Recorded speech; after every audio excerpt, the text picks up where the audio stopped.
बहुत समय पहले की बात है।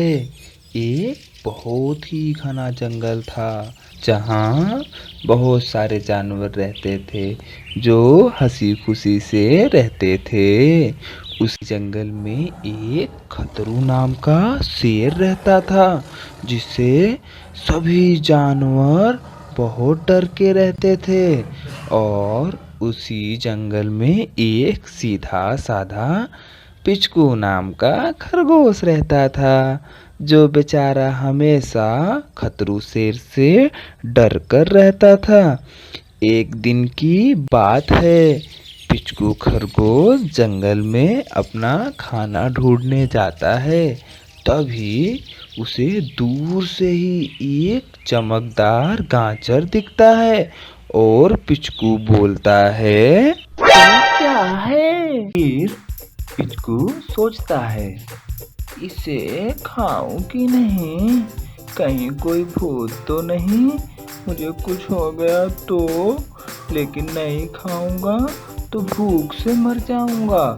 इससे अच्छा खा ही लेता हूँ, जो होगा देखा जाएगा। जैसे ही पिचकू उस गाजर को खाता है, अचानक से पिचकू का शरीर बड़ा हो जाता है।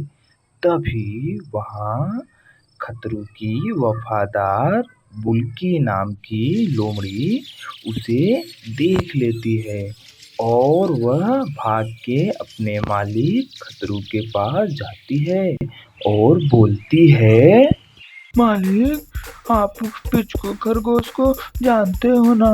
वही छोटा सा, उसने ना पता नहीं क्या खा लिया, उसका शरीर बहुत बड़ा हो गया है, अब उससे आपको खतरा है। मालिक मालिक मालिक, मैं तो भाग जा रही हूँ, आप उससे बच के रहना। और बुल्की वहां से भाग जाती है और खतरू शेर बहुत डर जाता है और वह छुप के पिचकू खरगोश को देखता है। अब उसकी हालत खराब।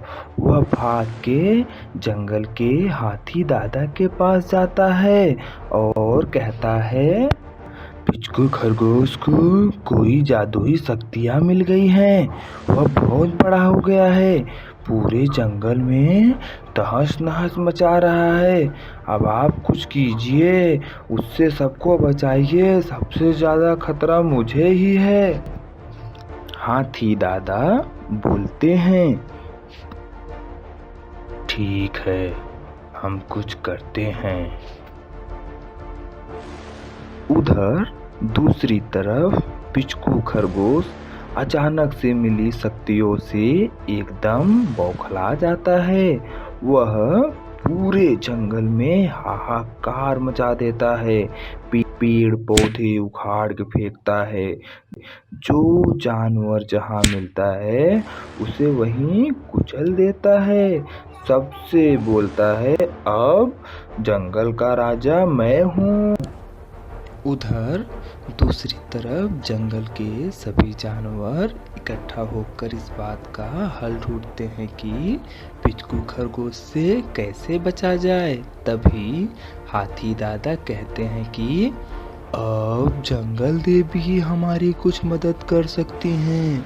सब चलो उनकी प्रार्थना करते हैं, अब वही रास्ता बताएंगे कि हमें क्या करना है। फिर सब इकट्ठा होकर जंगल देवी की प्रार्थना करने जाते हैं और जंगल देवी प्रकट होती हैं।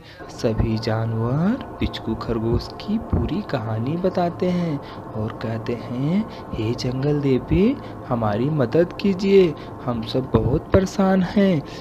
तब जंगल देवी कहती हैं कि खतरू शेर को सबक सिखाने के लिए मैंने ही पिचकू खरगोश को ये सारी शक्तियाँ दी थी, ताकि खतरू शेर को समझा सकूं कि अपनी शक्तियों का कभी भी गलत उपयोग नहीं करना चाहिए।